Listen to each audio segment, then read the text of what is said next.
నమస్తే. ఈరోజు మే 10, 2024 మనం పార్లమెంట్ ఎలక్షన్ సీజన్లో ఉన్నాం ఇండియాలో. రేపటి 13 తారీఖు 4వ ఫేజ్ ఉంది. దాని తర్వాత ఇంకా 3 ఫేజ్లు ఉన్నాయి. జూన్ 2తో ముగిస్తుంది. ఇప్పటికి 4 ఫేజ్లు అయిపోతాయి రేపుతో 13తో కలుపుకుంటే. అయితే ఈ జరిగిన 3 ఫేజులలో ఒక ట్రెండ్ గమనిస్తున్నాం మనం. ఏంటిదంటే డిక్లైన్డ్ ఓటర్ పోలింగ్ పర్సంటేజ్ పోయినసారితో పోల్చుకుంటే ఆ పోలింగ్ పర్సంటేజ్ డిక్లైన్ అవుతుంది. ఇక్కడ అన్ని స్టేట్లలో, ఒక స్టేట్ అని కాదు. అయితే దీనికి ప్రధాన కారణం నేను ఏమనుకుంటున్నా అంటే ప్రజల్లో ఒక మొనాటని, ఒక నిర్లిప్తత వచ్చిందని అనుకుంటున్నా. ఎందుకు అంటే వాళ్ళు 2014 నుంచి చూస్తున్న ప్రత్యర్థులు ఇద్దరే, అటు మోడీ ఇటు రాహుల్ గాంధీ. 14, 19 మళ్ళీ ఇవాళ 24 అంటే 15 ఏళ్ళ నుంచి అదే ప్రత్యర్థులు చూసుకుంటూ ఉన్నారు వాళ్ళు. కాబట్టి ఇక ఒక అభిప్రాయం, ఒక ఈ అభిప్రాయానికి వచ్చేసిన సందర్భంలో ఒక రకమైన నిర్లిప్తత, ఆల్రెడీ ఇదేదో కొత్త బోరింగ్ ఐటమ్ లాగా ఉండడం వల్ల ఈ ఓటింగ్ పర్సెంటేజ్ తగ్గిందని నేను అనుకుంటున్నా. అంటే అయితే ఈ ఓటింగ్ పర్సెంటేజ్ ఇంకో కారణం ఏమనుకుంటా అంటే వీళ్ళ యొక్క కొత్తదనం లేకపోవడం ఒక కారణం అయితే, ఎంతసేపటికి కూడా వీళ్ళిద్దరి యొక్క నెరేటివ్ ఆయన ఒక అంశం మీద ప్రజల పట్ల దగ్గర అంటే అనుభవం ఉన్న అంశాలు తీసుకోకుండా రెండు, ఒకటి మతము, ఈయనేమో కులం, ఈ రెండు విషయాలను తీసుకొచ్చి మిగతా విషయాలను మరుగున పడేస్తారు. ఆ కొత్తదనం కనబడే ప్రజలలో అదే వ్యక్తులు, అదే ఎజెండా కాబట్టి ఇందులో 2014 నుంచి 2024 వరకు కూడా ఎజెండా అదే సేమ్. ఆ కొత్తదనం లేకపోవడం వల్ల ఈ ప్రజలకు అంటే ఒక నిరాసక్తత, అంతే నిరాశ. వీళ్ళు మనం చేసిన ల్యాక్ ఆఫ్ ఇంట్రెస్ట్. దాన్ని చేయలేరు అనే ఒక వాళ్ళ యొక్క మన ఓటు ఏది దేన్ని మార్చలేదని చాలా మంది ఫిక్స్ కావడం వల్ల జరిగింది అనుకుంటున్నా. అయితే ఇక్కడ ఇంకో పాయింట్ ఏంటంటే కేజ్రీవాల్ మార్చి అరెస్ట్ కాకుండా ఉండుంటే, April 19th first phase start అయింది. అరెస్ట్ కాకుండా ఉండుంటే కేజ్రీవాల్ ఏప్రిల్ 1 నుంచి ప్రచారం స్టార్ట్ చేసి ఈ దేశంలో జరిగిన 3 ఫేజులు ప్రెడామినెంట్లీ సౌత్లో జరిగినాయి, కొంత నార్త్లో జరిగినాయి. ఈ 45 రోజుల్లో 50% అయిపోయింది.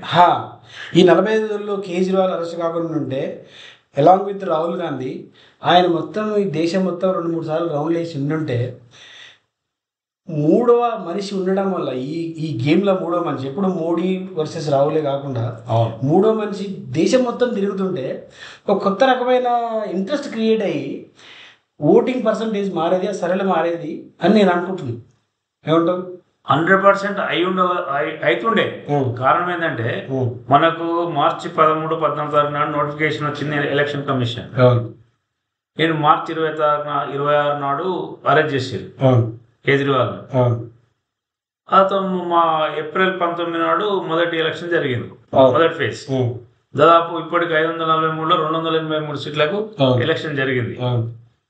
అయితే కేజ్రీవాల్ అనే వ్యక్తి ఢిల్లీ కేంద్రంగా రాజకీయాలు చేస్తున్నాడు కాబట్టి ఢిల్లీ పరిసర ప్రాంతాలలో అంటే చుట్టూ ఈ రాజధాని దగ్గర ఉన్న రాష్ట్రాలు, దాని ఆనుకొని ఉన్న రాష్ట్రాలకు ఆ ప్రభావం ఎక్కువ ఉండే అవకాశం ఉన్నది కూడా వాస్తవం.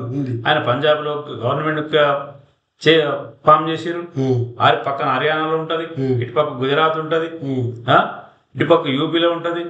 ఈ నార్త్ స్టేట్ లో అంటే సౌత్ లో కూడా ఉండవచ్చు, ఆయన తిరిగి ఉంటే ఉండనేమో కానీ ఆల్రెడీ నార్త్ లో అయితే ఆయన పోటీ చేసిన రాష్ట్రాలు ఉన్నాయి, కొంత రిజల్ట్ చూపించినటువంటి రాష్ట్రాలు ఉన్నాయి.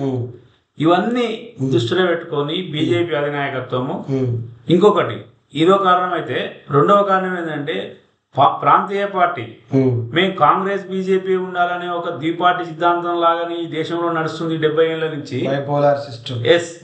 అయితే మూడో వ్యక్తి ఎమర్జ్ కాకుండా ప్రాంతీయ నాయకత్వం, వీళ్ళిద్దరేమో కులం మతం మీద కొట్లాడడం జరగడం వల్ల ఈ ప్రజల అనాసక్తి ఏర్పడ్డది. ఈ మూడో వ్యక్తి రావడం వల్ల ఆయన యాటిట్యూడ్, మనం చూసిన 10 సంవత్సరాలు చూసిన ఆయన యాటిట్యూడ్ డెవలప్మెంట్ యాటిట్యూడ్, అంటే పేద ప్రజల పట్ల ఇంకా కింది దానికి వెళ్ళిపోయేటటువంటి మనస్తత్వం, ఆయన పాలసీలు, ఆయన IRS కావడం, ఆయనకున్న అనుభవం, ఇవన్నీ కూడా కలిసి వచ్చేటటువంటి అంశం.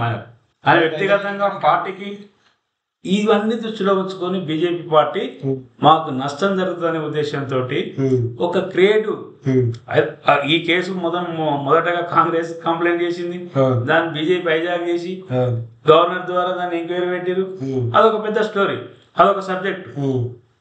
అయితే అంటే ఒక 2 సంవత్సరాలు ఈ కేసును ముందు నుంచి నడిపించుకుంటూ ఈ ఎలక్షన్ వచ్చిన తర్వాత అరెస్ట్ చేయడం అనేది ఆయన యొక్క ఐడెంటిటీని దెబ్బతీయడం. అంటే వాటిని ఆయనను క్లియర్గా బీజేపీ ఏం ప్లాన్ చేసింది, 2 సార్లు షూర్ షాట్ గెలిచిన ఎనిమి మీద 3వ సారి కూడా గెలవడము పెద్ద కష్టం కాదనే ఉద్దేశం వాళ్ళు ఉన్నారు. కానీ ఈ 3వ సారి ఒక కొత్త వ్యక్తి ఆయన మామూలు వ్యక్తి కదా, ఆయన స్పీడ్ చూసుకుంటే అనతి కాలంలోనే జాతీయ పార్టీ అయింది. చాలా షార్ట్ పీరియడ్ 2 రాష్ట్రాలకు విస్తరించింది. అది విస్తరించేది కూడా ఆ స్పీడ్ ఆఫ్ గ్రోత్ చాలా ఫాస్ట్ ఉన్నది. దాన్ని దృష్టిలో పెట్టుకొని ఆయన ఈ పార్లమెంట్ ఎలక్షన్ల సందర్భం వాడుకొని దేశం మొత్తం తిరిగి ఉంటే నాకు తెలిసి ఈ కూడా ఎమర్జ్ ఒక నేషనల్ లీడర్ ఎమర్జ్ అయ్యేటోడు. ఇప్పుడు ఏంటంటే మోడీ రాహుల్ పోల్చుకుంటే ఎట్లా తయారైందంటే, మోడీ ఒక మ్యాచ్, రాహుల్ ఒక వెరీ వెరీ చైల్డ్ కిడ్ లాగా ఉందని చూస్తున్నారు. కానీ ఇక్కడ కేజ్రీవాల్ ఎంటర్ అయితే ఈ నేషనల్ లెవెల్లో ఎంటర్ అయి ఉంటే కేజ్రీవాల్ ఉద్దేశం కూడా కాంగ్రెస్తో పొత్తు పెట్టుకునే ఉద్దేశం కూడా నాకు తెలిసి అదే.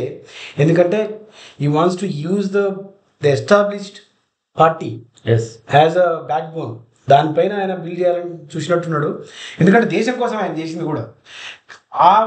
ఇంకా బీజేపీకి జరిగే నష్టం ఇప్పుడు పక్కన పెడితే, నెక్స్ట్ టైం మాత్రం బీజేపీని 100% కేజ్రీవాల్ ఢీకునేది అని ఒక నేరేటివ్ క్రియేట్ అయ్యేది.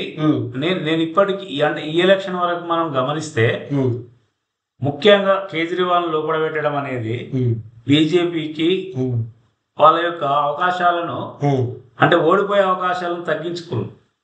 ఆయన 100% తగ్గించుకోరు.